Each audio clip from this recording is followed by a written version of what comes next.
Kejriwal అరెస్టుతో city అంతా ఆందోళనతో అట్టుడికిపోతోంది.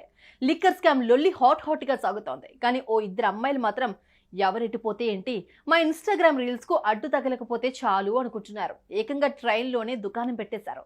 తెల్లటి బట్టలు వేసుకుని కలర్లు పూసుకుంటూ చీచీ అనిపించేలా ప్రవర్తించారు.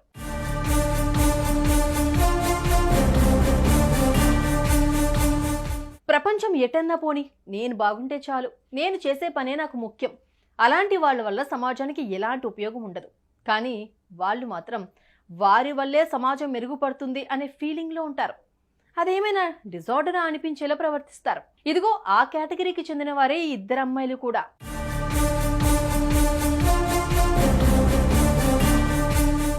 పబ్లిక్ ప్లేస్లో సెల్ఫీ తీసుకోవాలంటేనే సిగ్గుపడతాం. కానీ ఈ కేటగిరీ వాళ్ళకు మాత్రం అబ్బే, సిగ్గనే పదమే వారి డిక్షనరీలో ఉండదు.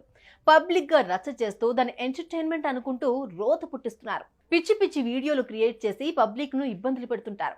ఇదిగో హోలీని ఇంట్లోనో లేదంటే బయటనో జరుపుకోవాల్సింది పోయి వీళ్ళు మెట్రోలో జరుపుకుంటున్నారు. సరే, సరదాగా ఏమైనా చేశారా అంటే చీప్గా బిహేవ్ చేశారు. కలర్లు పూసుకుంటూ రొమాంటిక్ పాటకు హీరో హీరోయిన్ ఎలా యాక్ట్ చేస్తారో అలా చేశారు.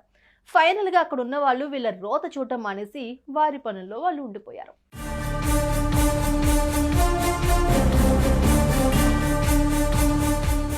ఇదే ఎంటర్టైన్మెంట్ అనుకునే వాళ్ళు ఎంతో మంది ఉన్నారు. కానీ అది కరెక్ట్ కాదు. ఇది పబ్లిక్ను ఇబ్బంది పెట్టే స్టంట్. ఎంత సమర్థించుకున్నా ఇలాంటి పనులను ఎవరూ ఎంకరేజ్ చేయరు. సిల్లీగా చూసి పక్కన పెట్టేస్తారు. మరి ఈ వీడియోపై మీ అభిప్రాయం ఏంటి? మీరు కూడా ఇలాంటివి ఎప్పుడైనా చూసారా? కామెంట్స్లో తెలపండి.